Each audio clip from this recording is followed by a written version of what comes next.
So I have a customer that has a 2014 Jeep Cherokee. Need a key made. And this key does not work.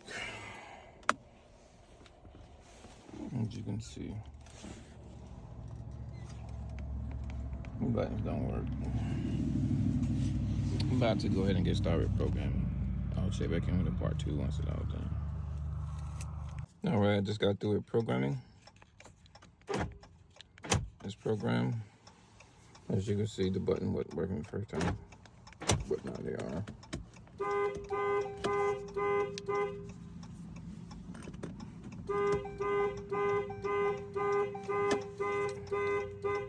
If I quit hitting that.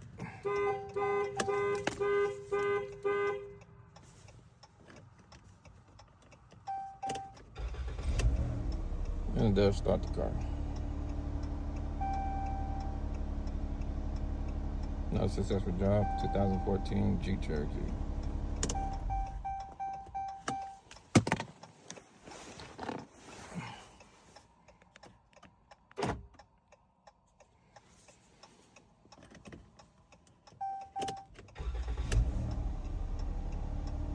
All right.